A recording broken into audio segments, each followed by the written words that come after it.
Yo, yo, yo, what's up, guys? It's your host, Wes. I'm your host, Chanel. And welcome back to the Tune Out Podcast. Yeah!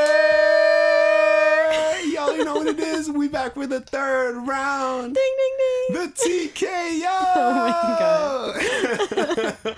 Your announcer voice. I know, right? I sound like a let's get ready to rumble. So yeah, guys, welcome back. Today we're going to be doing a bit of a deeper dive into another music topic. We're going to be talking about what exactly it is that makes people really like or love a song. More specifically, we're going to be looking at lyrics versus the instrumentation. You know what I mean? Which one it is that people really prefer. Like, is it the words or is it a lot of times the melody or the instrumentation behind it? So we hope you guys are excited to dive into this with us. Yeah, the battle of the music and the lyrics. I know, right? So I'm going from there. We can, ask back and forth. I'm going to give it to you first. Okay. I want to know, which do you prefer? Are you a bigger fan of like the lyrics or instrumentation? Like what hooks you more into songs? Yeah, I think for me it's a bit of a mix, I guess, depending on the genre too. But I think I was talking to you before. I feel like I gravitate a lot towards the feeling of a song. Yeah. Like that's what it first catches my interest in a song. Yeah. So, and I think I've also said before that like I'll listen to a song that I've listened to plenty of times, and then one day I'll really pay attention to like a specific part that maybe I didn't like quite listen to as much, pay attention to the first time. Yeah. In terms of the lyrics, and I'm like, oh, I didn't even realize that's what it was saying. That's kind of cool. Whatever, you know what I mean? Yeah. Like it'll hit me that, the lyrics will hit me more later on sometimes. Yeah. But other times, just depending on if it's like a little bit more of like an acoustic song, I'm gonna pay attention to the lyrics right away because the lyrics and what the singer is singing is a big part of the feeling of the song. Yeah. You know what I mean? Yeah. So I don't know. I feel like it's a mix for me, but I guess the feeling is a little vague, but maybe the instrumentation is a big thing for me, I would say. Yeah. That's what's up. I agree with a lot of that. I'd say for me, probably, I would say that, excuse me, that the lyrics are usually what tends to stand out to me a lot. Just like something that really helps with is that like I'm a songwriter. I tend to write a lot of different types of lyrics, and you always try to evoke different emotions. And I think that a lot of times it's really when you stop and just pay attention to what the person is saying, that tends to really capture my attention, and that is usually what makes me be like, oh my God, like I need to go back and listen to this song. Like, what did this person just say? Right. Like, and whenever I'm talking to the song to somebody else, I'm like, yo, did you hear what he just said on that track? Like, let's run it back and let's like really pay attention to these lyrics. Mm-hmm. Yeah, but I also agree that like the instrumentation is like just as important too. Yeah. But I'd definitely say for me, I think the lyrics are a little more where I lean towards. That's cool. Yeah. I would say like for me, I can relate to that too, just because the songwriting aspect you said. Yeah. So like when I started playing guitar, I would kind of try a hand at songwriting, and I have some like voice memos and stuff scattered all over the place of just like ideas and stuff. Yeah. Some of them aren't finished. She be playing. Yeah. Some of them aren't finished, but it's like for me, it's interestingly enough. Actually, I kind of want to ask you before I even say, when you go to write a song, because I know you. Yeah. Do you think of almost like a melody, or like do you have an idea with the guitar first, or do you have like lyrics in mind first? That is a great question. I wish you guys could have seen my face light up when she asked me that. Yeah. It's tough because I prefer to write with a lyric in mind compared to with a melody in mind, because a lot of times I tend to write my melodies based around whatever emotion is being talked about in the lyric. Okay. Yeah, so that's crazy that you asked me that, because I think that's why I realize even more now why I like lyrics more over instrumentation. Yeah. But yeah, I usually write around the lyric rather than write around the melody. Oh, that's cool. That makes sense, because I know I've heard different songwriters, some actually do start with lyrics, others start with, playing an instrument or like a melody that comes to mind. Yeah. I feel like for me, when I would try to write a song, it would be more so like I'd be just jamming by myself playing, and then I'll hit some chords and I'm like, oh, I like that. And then it'll evoke immediately a feeling, and then I'll start kind of singing some words. Yeah. And then I start kind of trying to like structure it a little bit more into like something that has meaning. Yeah. So for me, it's a little bit of the opposite, I would say. Or like when I used to play piano a little more too, like I'd just be like jamming out, whatever. I would be playing my little piano. Going off, you know what I mean? Yeah, just do some quick some quick little riffs. No, I'm just kidding. Yeah. And then it would like I feel like I said, instrumentation really touches my emotions. So I think the emotions is what kind of makes me release maybe something, you know, you've been bottling up, some feelings that you can actually start to put into words because of the instrument or like the melody. Yeah. So yeah, that's interesting. Everybody has like a different process, but yeah, that was really dope cool. too. I didn't know that. Like now I'm like genuinely interested in that. Like we really are the opposite when it comes to that creative process. Yeah. We should make something sometime. Let me know. Put that energy together. The tune out make tape, a little song. the TT. Yeah. We're gonna release a little record. I know, right? Y'all heard it here first. Y'all know what it is. But now that we kind of gave you guys like the way that we kind of approach music, you know what I mean? I'm a little more lyrical. Chanel's a little more based on the instrumentation. We kind of want to take a more general and like broad view at it and kind of look at some points that I feel like we're going to talk about lyrics first. Yeah. And kind of look at some points that when it comes to lyrics, like what are the things that kind of grabs people's attention towards it? One of the things that we've kind of like thought about a little bit was like relatability. Like how much it is that you can really relate to what's being talked about. I don't know if you have any songs that like you kind of like because you could relate to the lyrics a little bit more, and you have in mind. It's tough. It's tough, but I think just off the top of my head, I'm just trying to think of like Paramore because I feel like you know, I'll probably mention a lot of the same bands and artists throughout this journey, but I think a lot of it is what you're going through at the time too, right? So like, exactly. So like their song Future, for example, Great it's just the most simple lyrics. You know it because it's a lot of it is the instrumentation towards the end, but it's just like, just think of the future, think of your dreams. You'll get away from here. You'll get away eventually. And it's just like, I think at the time I was feeling kind of stuck and overwhelmed with a lot of things in life. Yeah. So just like those lyrics, I like related to them, and also like it kind of like gave me a sense of hope. Absolutely. So it's just like one example of something I related to. Not very specific, but at the time, you know what I mean? That's how I took it. Yeah. Again, because you were able to kind of be like, man, I mess with this feeling. Like I understand it. Like it helped you connect with that song a little bit more. Yeah. I think with me, if I had to pick one, I was gonna say Weezer. I'm not gonna say Weezer this time. I feel like I do it too much. Incubus, another band that I do speak about too much, but it is what it is. Yeah, you gotta like, they're your favorites, so you gotta. Exactly.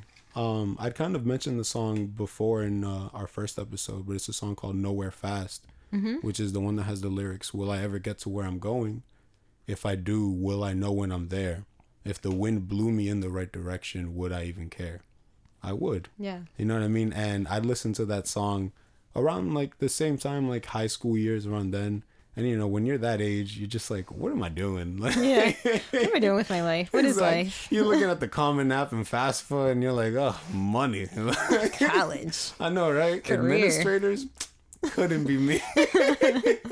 Yeah. Yeah. So when I saw lyrics like that, basically saying like what the lyrics were saying is, when you get this call to kind of do what you're supposed to do, like, are you going to respond? Yeah. And it's like, I will, you know what I mean? So it's like, even though there might not have been anything that I was really kind of working towards, I knew that this sounds like mad inspirational. I knew that with those lyrics and like relating to those, I knew that there would be something that I want to kind of push myself towards. Yeah.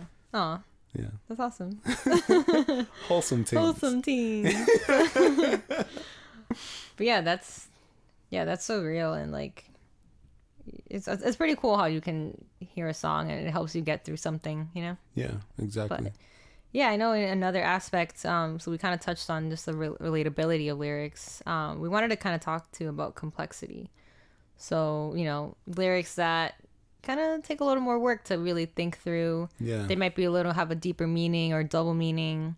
I feel like a lot of times too, it's like lyricists will use, or songwriters will use like literary devices like symbolism, especially like a lot in rap too. Yeah, there's a lot of literary devices there. But yeah, I'm really glad you brought that up, because rap is probably one of the biggest ones where it's like, are you a like whatever, you just rhyme like an ABC rapper is what some people call them sometimes. Yeah. Or like, are you this super conscious, like super lyrical?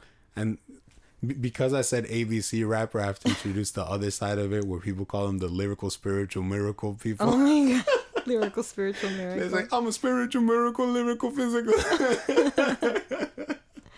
So are those like the, like what type of rap? So what would that mean? Like, so it's basically just, it's so crazy because there's so many schools of hip hop. Yeah. You know what I mean? There's what people call like the mumble rap, which is just kind of a term for like rap that's more like party stuff, like super accessible. There's like more conscious people that are in the mainstream, like the Kendricks, the Coles, you know what I mean? And Common is a pretty Common, he's a very big conscious Common's rapper, a good example, yeah. And then there are some people who you really see this in like battle rap circles, and a lot of times people who get brought onto like Funk Master Flex, which is like a radio show where they do like freestyles. It's people who like very much are like, this is a craft, like I'm trying to hit you with triple entendres, like 50 similes and metaphors and the same thing at the same time. So like those are where the spiritual miracle, physical, lyrical guys come in. Yeah. You know what I mean? It's really the guys who like, I'm trying to think of some crazy lines off the top of my head, but it's a little tough too. But that's more so the school of people, yeah. And it's like, when it comes to complexity, I don't know how you feel about it too much. Like, I think complex lyrics are cool. You know what I mean? But I think there's like a time and place for them. Yeah, I would say for me, like, when I do care more about lyrics, it tends to be, well, it depends. Like I said, I do like simple lyrics sometimes because they're just so easy to relate to. Exactly. So, you know what I mean? I like them for that reason. But on the other side, I like more poetic lyrics because I'm just like, wow, like, I wish I wrote this. You know what I mean? Like, they're just admirable, and like, you have to think through them a little more, and it just adds like that, like literally it just adds depth to the song that you wouldn't have if you didn't use that type of device. So yeah, you kind of mentioned before that songs with like simpler lyrics are kind of easier to relate to. And I just want to say that like I really agreed with that, because when I was younger, and hopefully there's some people out there that can kind of relate to this a little bit, I always used to think that when a song was like more complex or more weird or more strange or like even just harder to get into, that made it like a better song.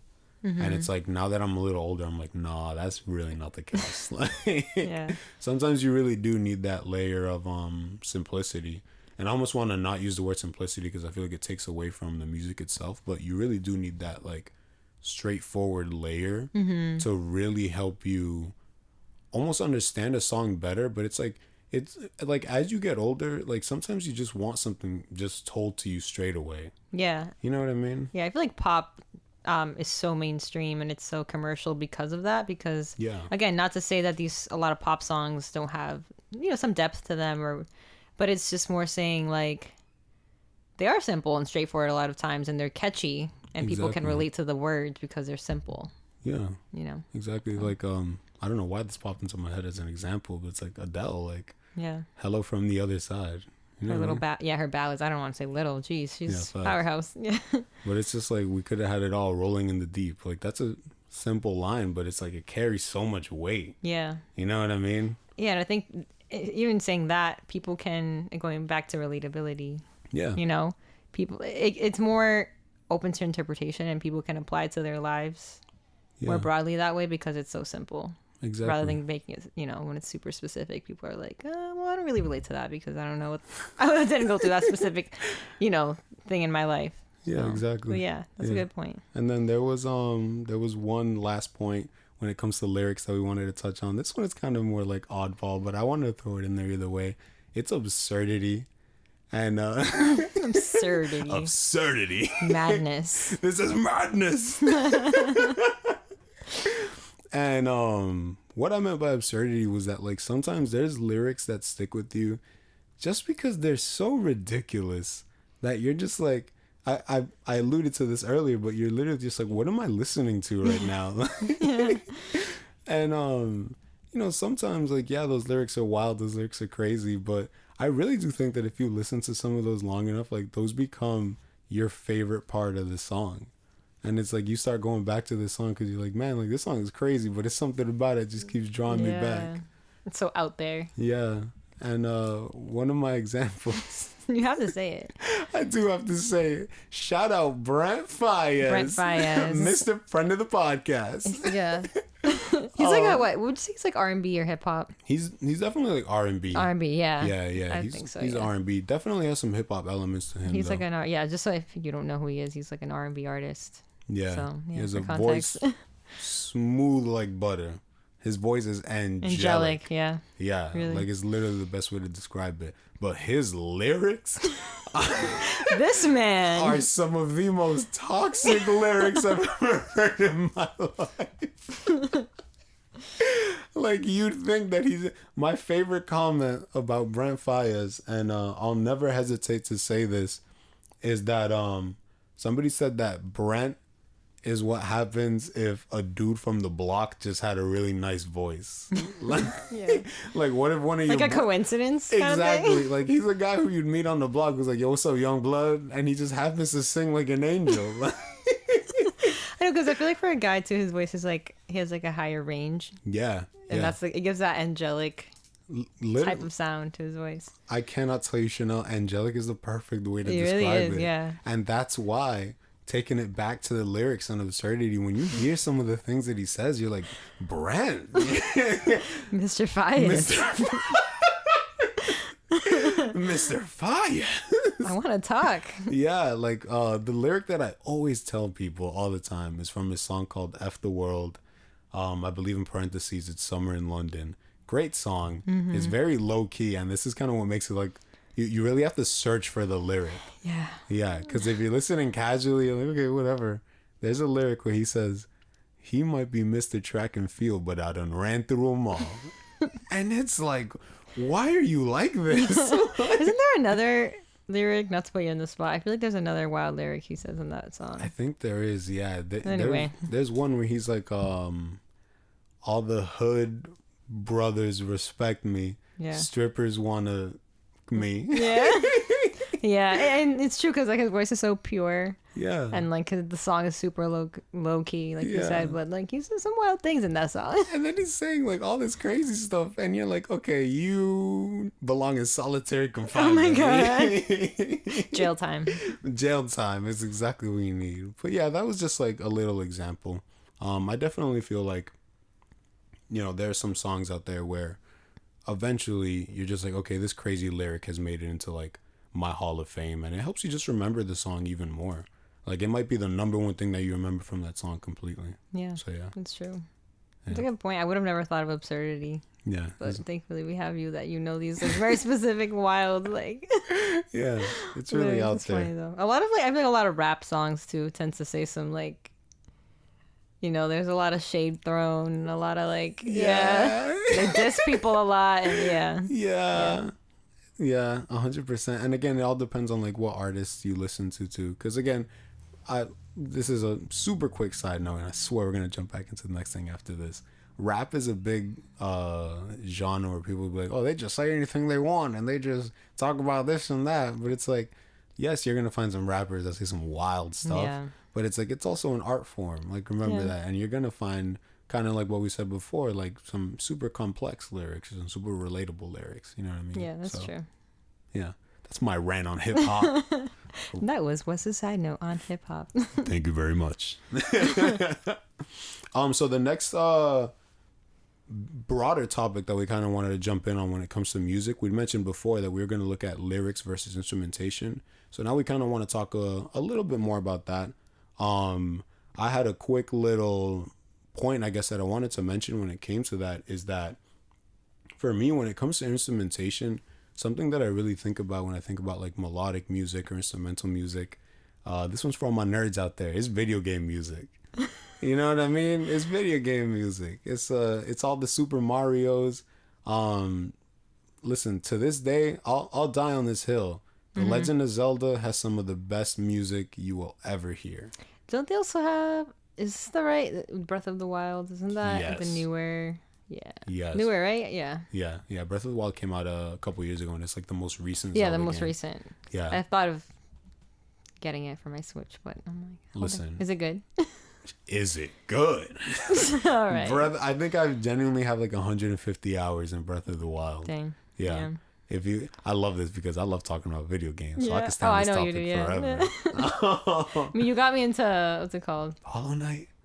No, you need to get into Hollow Knight. Dark Souls. I do have Dark Souls. I do want to play Hollow Knight, but yeah, Dark Souls. That was like our first hangout. We ended up playing that game. Anyways. Yeah, no, and it's funny because Dark Souls was actually one of the songs that I had on the list for. Right? Okay. I know, right? Dark Souls is one of the songs I had down because Dark Souls, like the music is very. It's almost like you're at an opera. You know what I mean? There's a lot of like choir voices in the background. It's a lot of strings, woodwind instruments, and it's supposed to be this very big, epic, like crazy stuff. And it's so wild because with music and like video game music, like the entire purpose originally used to be to like get it stuck in your head and make it be super catchy so that you stayed playing the game for longer. Okay. But it's like as time went on with video game music, and as video games kind of grew into their own like subculture, basically, like the music became a way to almost like swallow you into the world like a lot more and like get you more into the environment. Yeah. Kind of what you were talking about earlier with like getting more absorbed into the mood of the music rather than anything else. So like Dark Souls is just a really good example of that. It has like a lot of beautiful music in there. That's cool. Yeah. I actually have the final boss theme of the game is my ringtone on my phone. Oh, look at that. Yeah. Wait, so it's like, do they have like their would you call it a soundtrack? No, more so their like score? They actually do. Because in preparation for this episode, you know what I'm saying? I went on Spotify and I looked up Dark Souls and I actually had like the entire soundtrack. Yeah. Yeah, for like I was gonna say ask if they had one, but I guess they do. Yeah. That's cool. It's really good. If I could recommend any song from that, it would be Gwyn the Lord of Cinder, because that's my ringtone. No, that's actually a good point. I think what I wanted to touch on and it kind of like relates to that is movies too, because I think they kind of both coincide, like movies and video games. You know, the score, I guess, like the film score or even sometimes it's a soundtrack they'll use, you know, already, what do you call it? Published songs. Yeah. That would be more of a soundtrack, whereas a score, it's like they get an orchestra or something together just for the purpose of creating the music for a movie. Mm-hmm. So I feel like, you know, instrumentation is really important in these, you know, in video games and movies, because like you said, it's all about creating an emotion. Yeah. You know, and like, you know, for example, like, okay, Titanic. Most people have seen that movie. Yeah. And what is it? The Heart Must Go On? Yeah. No. My heart will go on. My heart will go on. My bad. I can't believe it. Yeah. You know what it is. The flute. When you hear that little flute coming. Oh my God. You know, like you feel like you're like, it takes you back to that movie and like that final scene with Jack and Rose, you know, in the ocean when he's about to die. I don't want to laugh. It's not even funny. Imagine, spoiler alert. I know. Imagine, okay, you've probably seen. Yeah, you know what happened. Come on, it's been like 30 years since that movie came out. So you know that's just like it's an instrumental moment, though. Yeah, no, you make an amazing you know, because I think they do take out the words. Like I think they have 2 separate versions where they have like just the music throughout, and you hear that flute throughout the whole movie too. And then when it comes in at the end, you're like, oh my God, like it just you feel. You know, their whole love story, everything that's happened leading up to this point, and now he's about to die, and you're like, it just pulls at people's heartstrings. I mean, another movie, Jaws, like when you hear that, you know what I mean? Like you feel like you were scared. You were scared. You feel like, like imagine being at a beach, and then that comes on the speakers, specifically if you're on a beach in like Florida, where there are sharks. And they play that, yo, I will run out of the water. Yo, first of all, I can't swim, so I'm dead. The sharks are looking at me like, hey, it's a buffet out here in the water. This is super random, but I saw a tweet. This is such a side note. Yeah. It said something like, people say they warn you about shark-infested waters, and in reality, it's their home. Yo, facts. We're breaking and entering. And it's true. It's like they live there. It's not infested. They literally live in the ocean. We're gentrifying the ocean. It's like human infested waters. But anyways, that's hilarious. That's such a tangent. But yeah, hilarious. Like it's just, you know, basically what I'm trying to say is that instrumentation, music, just instrumental music is super important in how we process films, video games. It really brings you into a world. And I think it speaks a lot to just like the power of music and how much it can even like No, I want to use the word manipulate. The way it can convince you or make you feel something. Yeah. Create an emotion, whatever. You yeah. know. So. No, you made like some very amazing points, like for real, because like you just speaking about, it's like my favorite part of that was when you're like, my heart will go on, the flute. The flute, yeah. I guarantee you, when you said the flute, the da-na-na immediately played in everybody's head, and it's like you forget just almost like how iconic like certain pieces of music are from just like a couple notes, like the flute, the Jaws theme, the Michael Myers, the da-na-na. What's that song with the guy that he holds? Oh no, the Breakfast Club at the end when he puts his fist in the air, and I feel so bad that I don't remember the name of the song. Don't you forget about me? Yeah, that song too. Another iconic. Yeah, that's more of like, it would be more of a soundtrack because it's like already been out there. Yeah, but they're using it for these moments that become iconic, like you said. So exactly, it's pretty cool. Yeah. Even just I don't know why this was the one that popped into my head. The Marvin Gaye. I've been really trying, baby. Yeah. Like, even just that. No, really, like, you made such a good point, because it's like me being a lyric person, you know, I focus on the words, but I forget just how, like, essential the music is to, like, everything else. So, yeah, I really like a little bit of both, I guess. You know what I'm saying? And I think just one more tiny thing that I wanted to touch on with the instrumentation. Once again, for all my nerds out there, you know what I'm saying? I'm gonna talk about anime music real quick. You feel me? And this is kind of an interesting one, because I'm talking about like melody and instrumentation. And the reason that I wanted to talk about anime music is because, you know, I like lyrics, but I don't understand what they're saying in the songs. Are they in another language? Yeah, like I don't know the language. Well, yeah, like Japanese and stuff, right? So it's like, obviously what I'm hearing is the melody in their voices. So it's like, even though they're singing, like now it's all just become melodies together. You know what I mean? And it's so crazy that I was talking to you about this. There's a song called Ready Steady Go by a Japanese band. It's so weird because their name is in French, so I'm gonna mess his name up. It's like Le Arc-en-Ciel. Look it up, people. I know, see if right? you can spell it. I know, right? I want you to look challenge it up you just by the way that I said it. Don't look at be like, I think he said Le Arc. And it's this like super beautiful song. For any anime heads out there, it was the second opening for the original Full Metal Alchemist, and like the way that the vocal melody combines with like the melody that the guitars and the bass are all playing together, it literally feels like this like massive rise in like serotonin. It's like the biggest happiness boost. And I'm gonna try to touch on this real quick because I saw this briefly.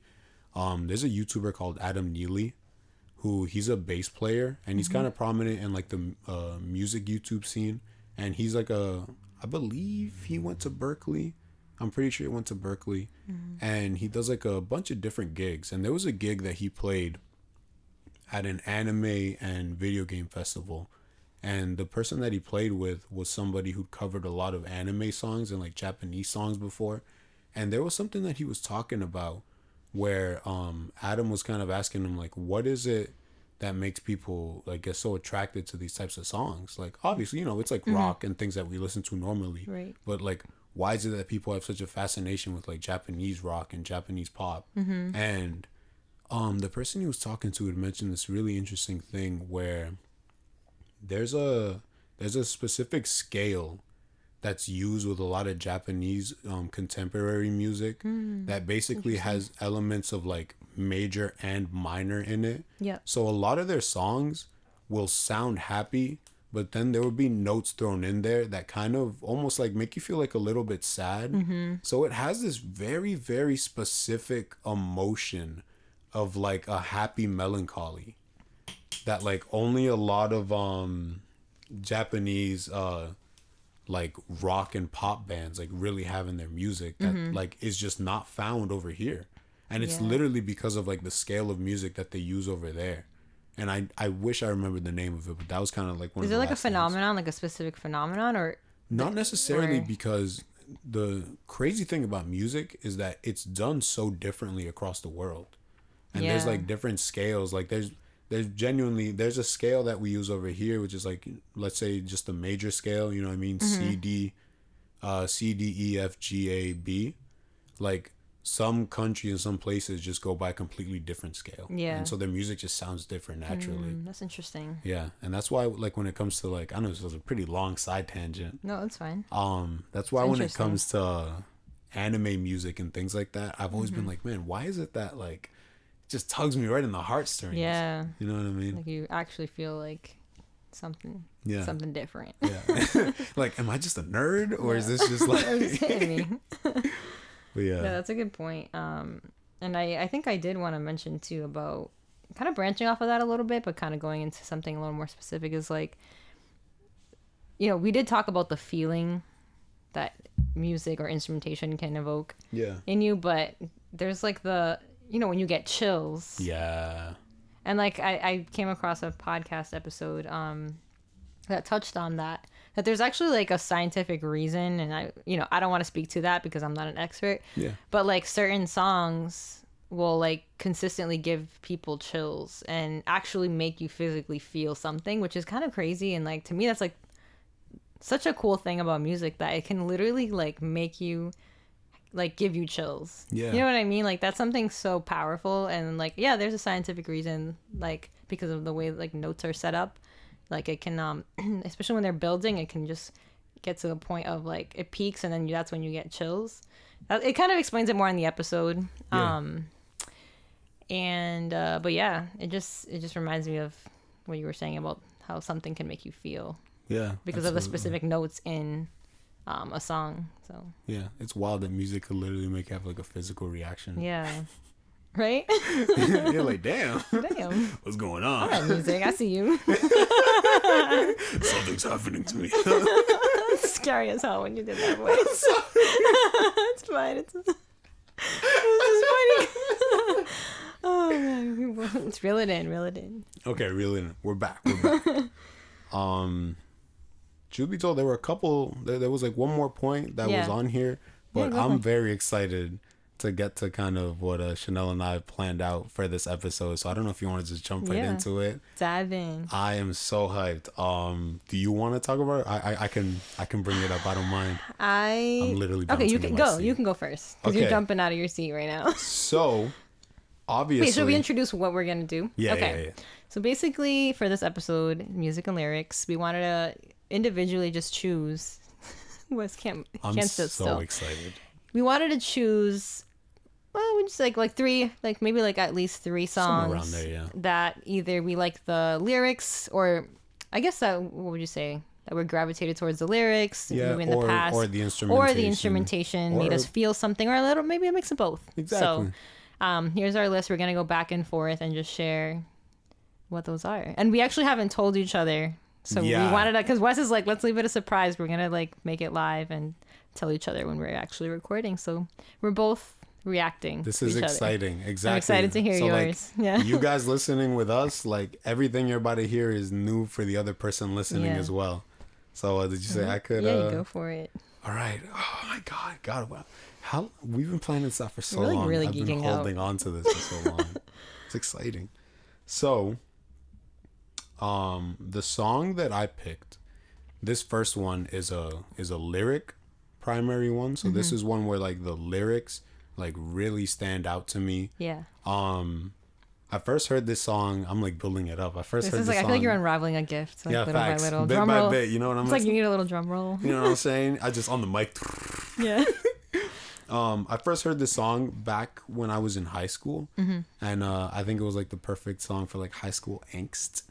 It's a great song, and it's kind of strange because like I'm turning 25 next month, and so I feel like the age where we're at, we're just kind of winging it. All my 20-year-olds out there, you know what I mean? We're just figuring out exactly. Some tough years. It's tough. So the song is called "The Day I Tried to Live" by Soundgarden. It already sounds good. Yeah. And I love this song so much. One of my favorite things to do when I was younger was like Wikipedia songs and like look for their meanings. And so the song is written from the perspective of somebody who's kind of like a weirdo to society, like an outcast. Like he kind of doesn't necessarily fit in different places. He's all over the place. Like if you saw him, you'd be like, he doesn't know what he's doing. You know what I mean? And the whole song is written from the perspective of him trying to live, quote unquote. And like, I think the genius of the song is in the chorus, because one of the lyrics is, the day I tried to live, I stole 1,000 beggars' change and I gave it to the rich.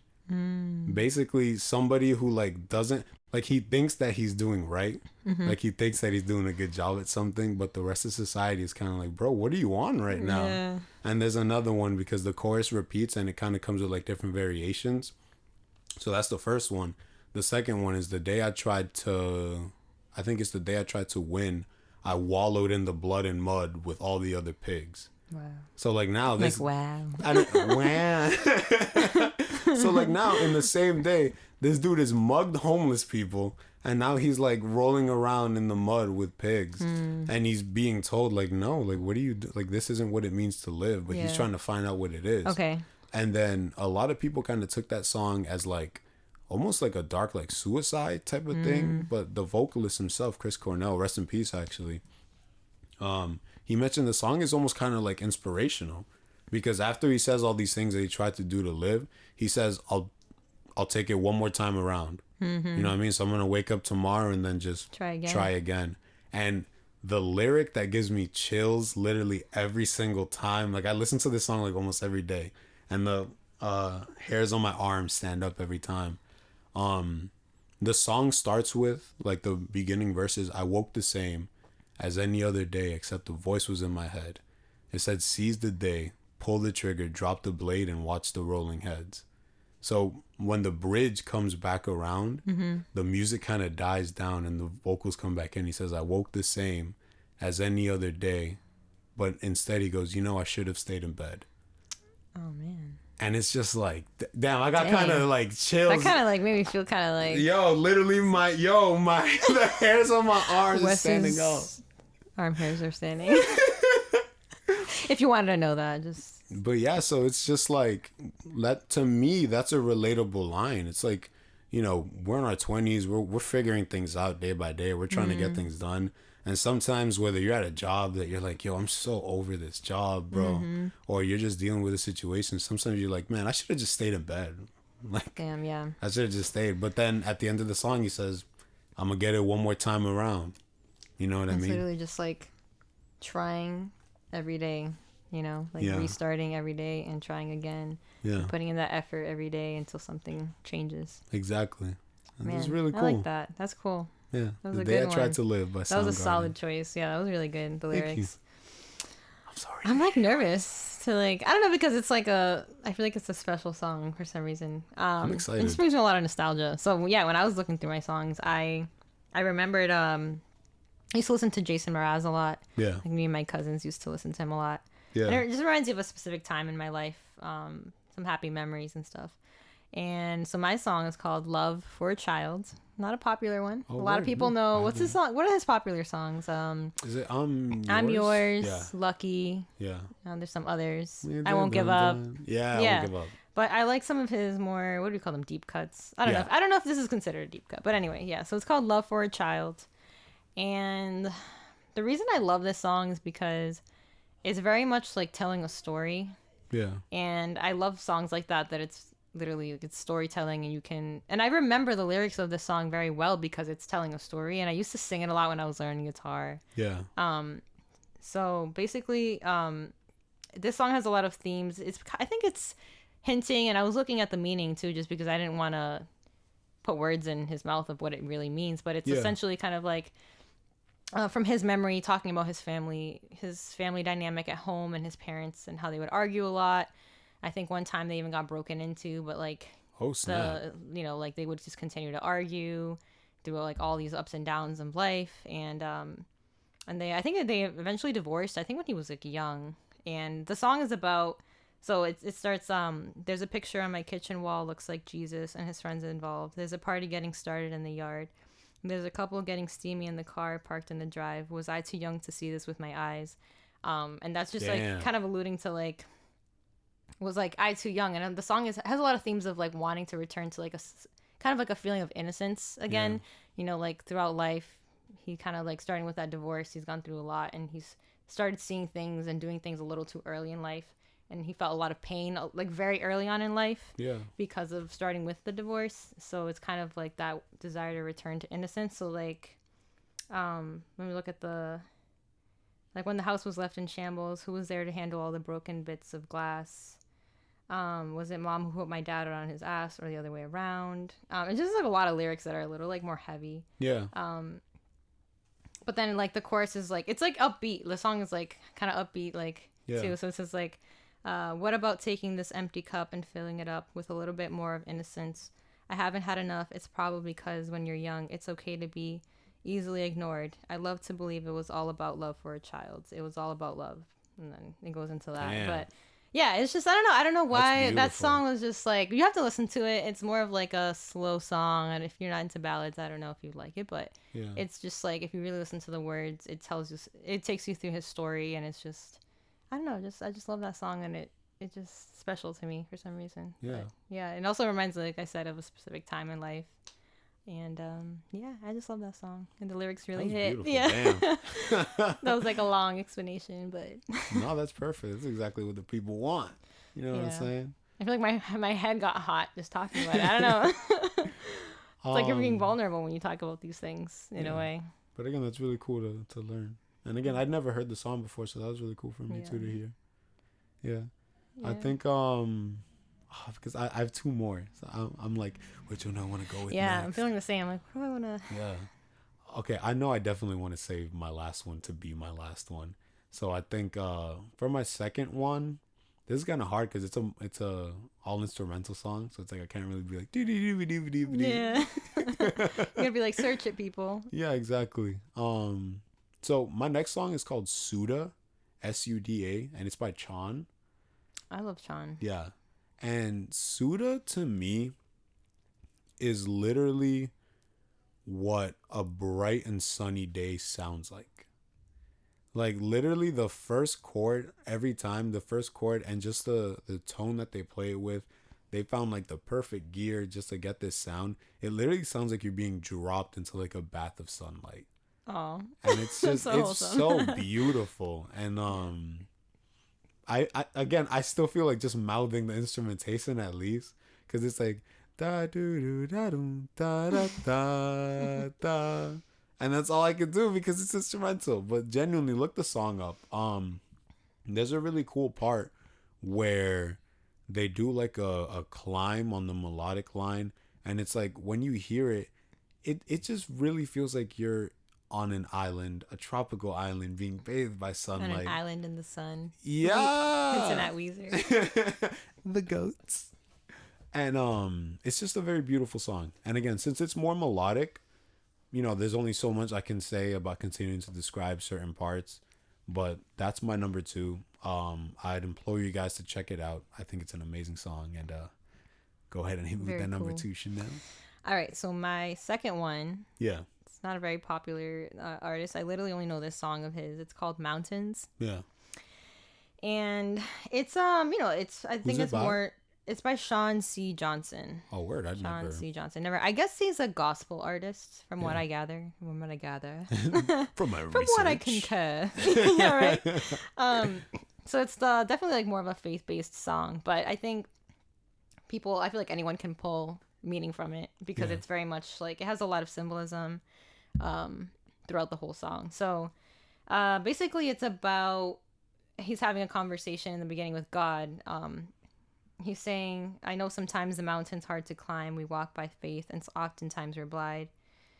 And then he just goes into saying like, you know, what would a diamond be without pressure? Will the flower seed bloom without a little rain?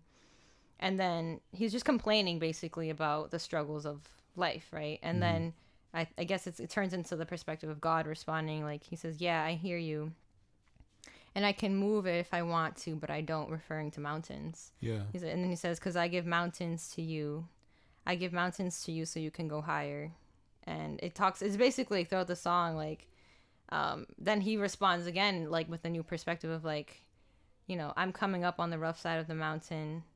And it's kind of saying, like, I'm coming up, like, it's basically the point of the song is that God gives, or whatever you believe in, I guess, if you want to take another meaning from it, is like, but the intention of the song is like, God gives you mountains or gives you tests, right? Difficulties, so that you can go higher in your faith and you can go, be elevated to a new level, essentially. And it has this really cool, before it goes into the rap, after the rap verse, I should say, I think Tom Mish. Oh, word. Is that how you pronounce his last name? I feel like a lot of people know Tom Mish. Mish. I'm pretty sure it's Mish, yeah. He's like a British, amazing guitar player.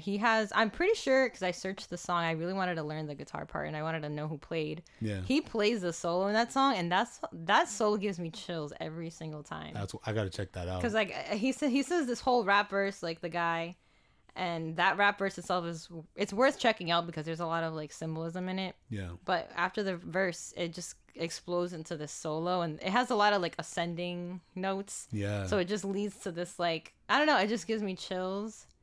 And yeah, before he goes into, he's like, you find me on the rough side of the mountain, and then he goes into that solo, and it's just, I don't know, I love that. It's a simple, like, it has a simple beat, the song, but it just feels good, and it has a lot of cool meaning. So even if you're not, like, religious or whatever, I feel like it has a lot of meaning about life. And hell yeah, that's what's up. Yeah, that was a really cool song. Again, I'd be down if you showed me that. Yeah, I'll show you later. Yeah. So my final one, I knew this was gonna be my final one for a little bit. To me, this is a great mix of lyrics that mean a lot and instrumentation that just backs it up perfectly too. I actually talked about this song on the first episode of our podcast. My last song is Say It Ain't So by Weezer. Hey, bring back the Weezer. Listen, I feel like I mentioned this before. I can write an essay on why Say It Ain't So to me is like one of the most perfect songs ever written. Mm-hmm. Say It Ain't So sounds like nothing that Weezer's ever made. Like, ever. Mm-hmm. I don't think they have a single other song that they've made in their entire career, like almost 30-year career, that sounds anything like Say It Ain't So. And like, it's even just in the vibe.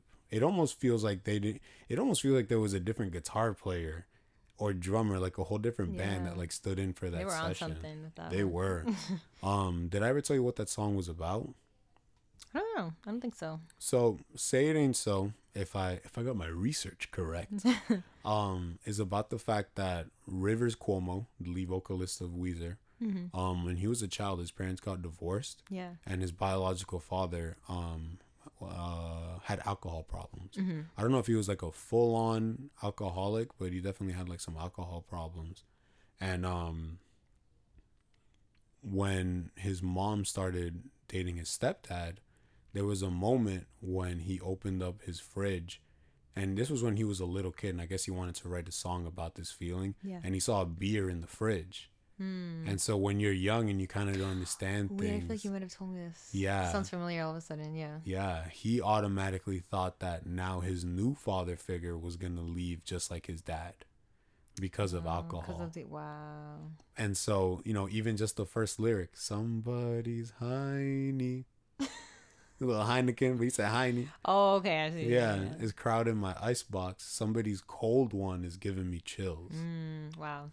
Which that's is like a deeper meaning than you would think. That song is very like, I feel like it's a feel good song too. I wouldn't think it's exactly right. Yeah. And even just then, like somebody's cold one, somebody's cold beer is giving me chills, like making me feel scared. Yeah. I guess I'll just close my eyes, and then it goes into oh yeah, all right. You know what I mean? Yeah. And one of the subtle things before I go even further into the lyrics is I definitely ask anybody listening to this episode to try this after I tell you this. So. Say It Ain't So changes every time a part repeats. So like with every song, there's an intro, a verse, a chorus, a verse, a bridge, chorus one more time, then an outro. Yeah. Right? So with Say It Ain't So, they have the intro, which is like the main riff. When you get to the verse, you build almost like an understanding of what it's going to be musically. And then when the intro riff comes back in one more time, there's a little guitar solo that plays on top of that. So it's the same thing, but something changed. Okay. And when the second verse comes in, which is the flip on the telly, wrestle with Jimmy, something is bubbly in. Oh my God. That's how he says it. Something is bubbly in. Your face. Behind my back. Right? And when he gets to that, like he's changing his vocal melody. So it's like there's never the same thing happening more than one time. So you're always like, man, like where's this song gonna go? And then the second verse, or like it's like the second half of the first verse, ends with the bottle is ready to blow. And when he says that, there's guitar feedback building up slowly. So you literally feel like tension as he says that. And then it goes, da-nuts, da-nuts, say it ain't so, whoa, whoa. Yeah. You know, and it's like such a release. And that's awesome. If I'm remembering the lyric right, it's your drug is a heartbreaker. And then the second one is my love is a life taker, which is saying that like the love for alcohol is going to take away this kid's life. Wow. Yeah. And probably the last thing I'll touch on, because I know I'm getting a little no, you're little I windy like over here. This is cool. Like this is like a song analysis at this point. I'm telling you, no, it's cool though, because I think song. it's such a popular song too, and I didn't even know a lot of the stuff. So. Yeah, well, say less. I'll go to the second verse right now. Oh my God. So the second verse, I'll do this quick because I don't want to take up too much of your time. It starts with, I can't confront you, I never could do that which might hurt you. So try and be cool when I say that this way. He says this way is a water slide away from you. This way is a water slide away from me that takes you further every day. So be cool. And it's like, even the way he speaks is the way that like a little kid would speak. Which is like what's cool about that. It's like, who says be cool? Like a kid who's trying to be like, yo, like relax. Yeah. Right? Goes back into say it ain't so. And then the bridge. What is it? Dear Father, I write you in spite of years of silence. You've cleaned up, found Jesus. Things are good. Also, I hear this bottle of Stevens awakens ancient feelings. Like father, stepfather, the son is drowning in the flood. What? And then the guitars There's come so much back in that. Isn't it? Like having the meaning behind the song, knowing that he's scared that he's going to lose his dad again. And he says, like father, stepfather, like I'm drowning in this again. Yeah. And then the guitars come in, down, like mad aggressive, and it's beautiful. And now I get why you like that song a lot. It's so good. And again, like on top of that, the music changes too. Like it's not just the lyrics that are intense, like the music is following the intensity. And so that's why I think Say It Ain't So is a perfect song. Beautiful. Thank you. Should I clap? I know, right? Give me the applause at home. Come on. We put like a little like soundbite of like people clapping. I know, right? That was awesome. But thank you. I know, like a little more of a, well, it's not a dark song, but it has like a, okay, so this next song that I chose, because I remembered, so it's from The Fray. Yeah. We all know It's Not Over My Head. Which song?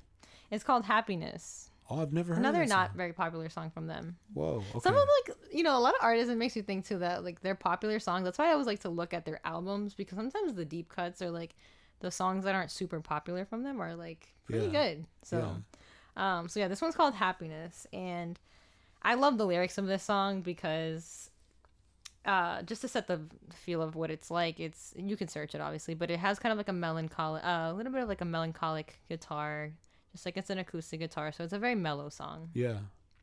And essentially it basically just personifies happiness. So again, using like we talked about earlier, like literary devices. Yeah. So obviously, you know, personification is when you take an inanimate thing like a fan, not a fan, or like a concept like joy. Yeah. And you kind of make it sound like talk about it like a person, right? So basically, so it starts like saying, happiness is just outside my window. I thought it crashed blowing 80 miles an hour. Or is happiness a little more like knocking on your door and you just let it in? Happiness feels a lot like sorrow. Let it be. You can make it come or go. And then it goes into a lot more. Like, it says, like, happiness is a firecracker sitting on my headboard. Happiness was never mine to hold. And it has just a lot of, like, again, symbolism. But yeah. I like how it ends because it says, happiness is like the old man told me. Look for it, but you'll never find it at all. Let it go. Live your life and leave it. Then one day wake up and she'll be home. And then it just repeats, she'll be home over and over at the end. And that's when it starts building. The song starts building. And it's kind of like this happy build that you finally, the happiness finally comes home, right? Yeah. And I just love the lyrics. And I searched more into the meaning too of the writer and the singer of the song. And he kind of expressed, I think he started writing it once when his wife, she went on a trip and he was home alone or something like that. And he missed her, and it just kind of got him to thinking about happiness. You know, that you're in the moment, sometimes you're sad, whatever, but like, just like his wife, like she would come back home. Yeah. Right. And like, you know, happiness is fleeting. It comes and it goes, and you can chase it. And just like a lot of people, we chase happiness all the time with, you know, whatever it might be. But when you're not looking for it, when you're not chasing it, just like, you know, the wind, it's like chasing the wind. It's fleeting and it's fickle, and it's kind of like a lost cause to be chasing something that comes and goes. But when you're not doing that anymore and you stop, then one day she'll just come at your door and you'll find it. And I don't know, I just think it's very beautiful, and you can look up the lyrics and listen to the song. When you listen to the song, I feel like it adds, again, the feeling. Yeah. But I just think it's a beautiful song, and it has a lot of meaning that a lot of people can relate to. So yeah, that was amazing. In a amazing. nutshell, that's my third one. That's so it was cool. hard. It was hard to choose for both of us. Just 3 songs. Like I looked at Switchfoot because they have amazing lyrics. Yeah, you can give honorable mentions there's right so now many. if you want. Yeah. Oh man, I don't know. I have a list, I think, at home on a notebook or something. But like, Switchfoot was definitely one of them because the lead singer, he's a great songwriter. Yeah, he John is. Foreman. Yeah, he is. And there was a couple others that I looked at, but yeah, it's hard. Yeah, there were a couple. I had just super quick because it's definitely a longer one, but I really enjoyed what we were talking about the entire time. Yeah. I had Nikki by Logic, which if you've never heard that song, is your spoiler warning now. 5, 4, 3, 2, 1. It's called Nikki because it's short for nicotine. That's like the twist of the song, because the entire time you think he's talking about a woman, but he's actually talking about like his problem with like cigarettes. And there's a line in there where he's like, all these other people, they don't seem to understand. I'm just a man. They always ask what's wrong with me. I'm like, okay, Logic bars. Okay. Yeah. Like, some hidden meanings. I love stuff like that though. Yeah. Too, when there's like twists and you find out what the real meaning is at the end of the song. Yeah. Yeah. But yeah, I think we made it to the end of the episode, right? I think so. Yeah. Yeah. So basically, we wanted to talk today about music and lyrics. This is such a big topic that I almost feel like we could take into so many directions, because it's just, you can endlessly talk about the power of music and the power of lyrics separately or together. But yeah, we just wanted to use this episode to really dive in deeper. Yeah, absolutely. And thank you guys for listening. Thank you for enjoying the ride. I had a blast this episode. Yeah, me too. It was a deeper one, and it had some more what is life moments. I know, right? But I think we both enjoy, like, you know, laughing and having fun, but also kind of getting a little more analytical and a little more deep. Absolutely. So again, guys, once again, thank you very much. If you're listening on Apple Podcasts, be sure to leave us a 5-star rating if you really enjoyed what you listened to. I'm going to keep asking for the 5-star, baby. And a review if you want. Yeah, and leave a review. If you're listening on Spotify, just be sure to give us a follow. If you're listening on Google Podcasts, thank you for listening on Google Podcasts. Yeah, right. Yeah. If you're listening on YouTube, we upload the audio only episodes onto there. Be sure to give us a like, comment, and subscribe. And once again, you guys, thank you very much. I've been Wes. I've been Chanel. And this was the Tune Out Podcast. Yeah!